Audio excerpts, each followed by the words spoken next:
Hi, Brave friends, and welcome back to the Brave Girl Project podcast.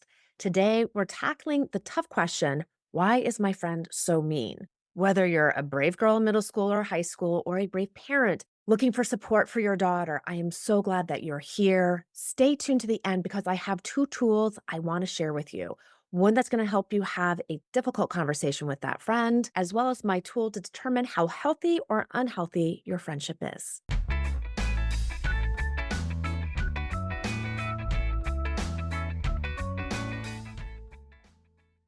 If you're new to me, my name is Laura Hayes. I'm the founder of the Brave Girl Project, and I am a school counselor and life coach that supports tween and teen girls and their parents in helping them develop the skills they need to live life bravely. Most of us have encountered a friend who suddenly becomes mean, which leaves us feeling sad, confused, hurt, and stressed.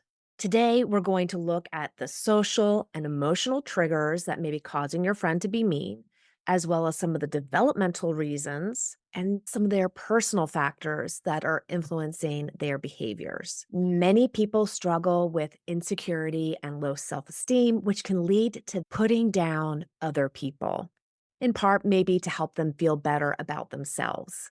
Understanding your friend's self esteem can provide insights into their behaviors.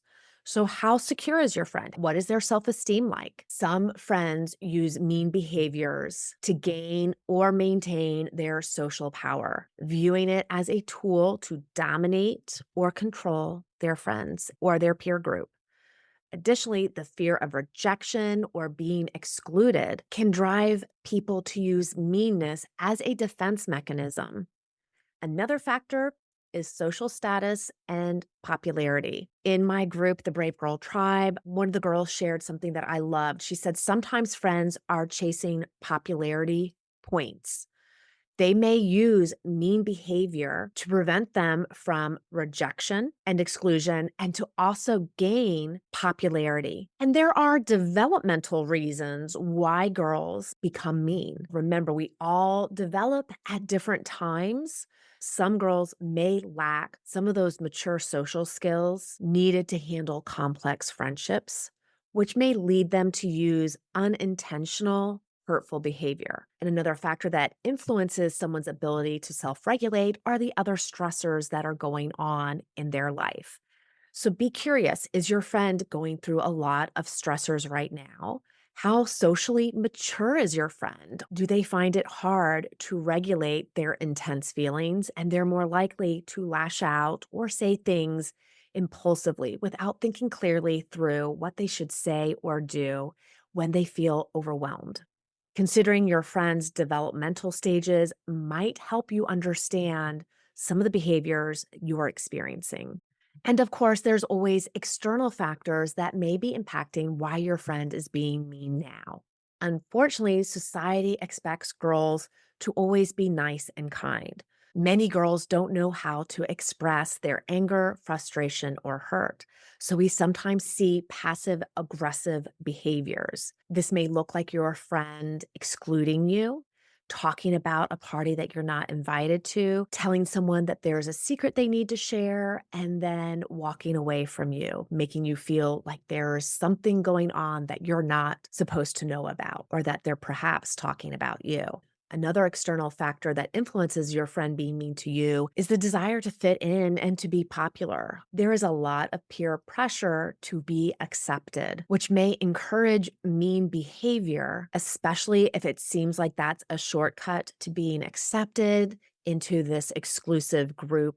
Another external factor is media, which often glamorizes mean girl behavior. How might social media, movies, TVs be impacting how your friend treats you or shows up as a friend? Personal issues like jealousy or envy over your achievements or your relationships can manifest as meanness. Your friend may also be experiencing displaced anger from other areas of their life, taking it out on the relationship that they feel closest to, which may be you.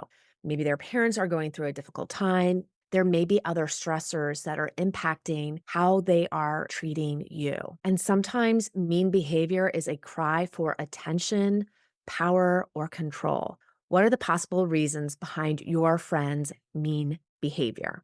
So, here are the signs of a toxic friend that I want you to pay attention to. If you feel that your friend is constantly belittling or criticizing you, this is a red flag. A friend should be accepting, supportive, encouraging of you. The second sign of a toxic friend is if this friend demands your attention without giving support back to you.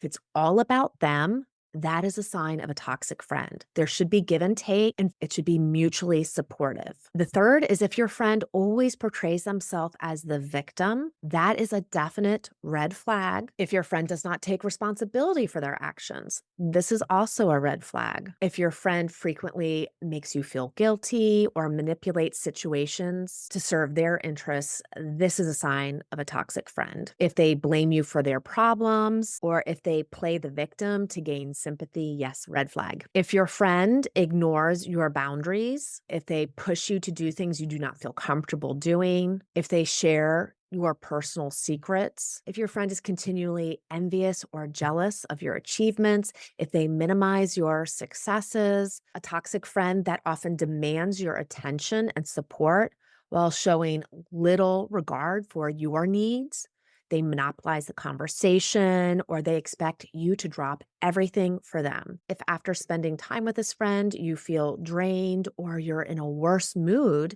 this may be the sign of a toxic friend. And if you can't be yourself around this friend, you worry about being rejected or their reaction, that is a red flag to be aware of.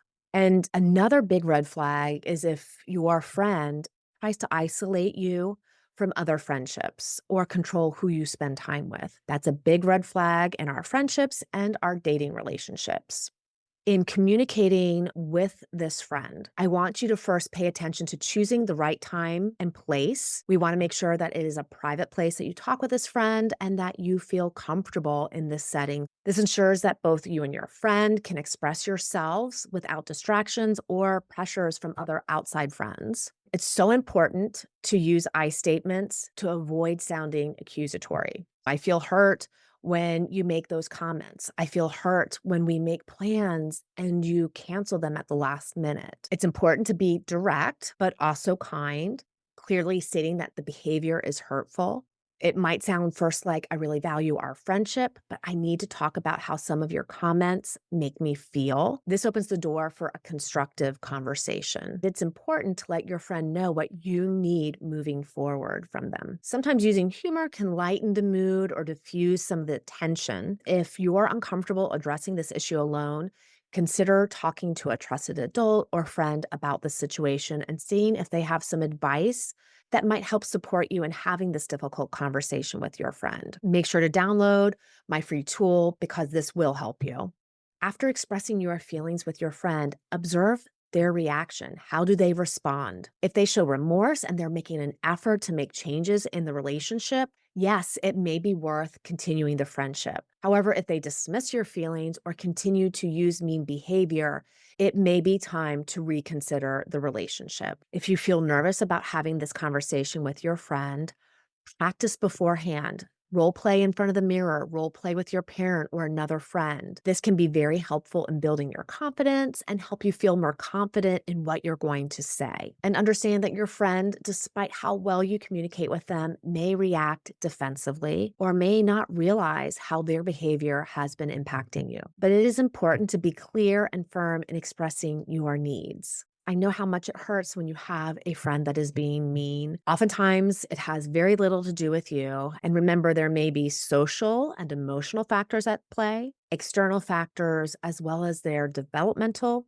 and personal issues. Take a look at how healthy your friendship is and download How to Have a Difficult Conversation to help support you in communicating your needs to your friends. I hope you found this episode helpful. I would love it if you shared it with a friend. There are lots of different resources on my website, thebravegirlproject.com, as well as different courses and memberships to support middle and high school girls.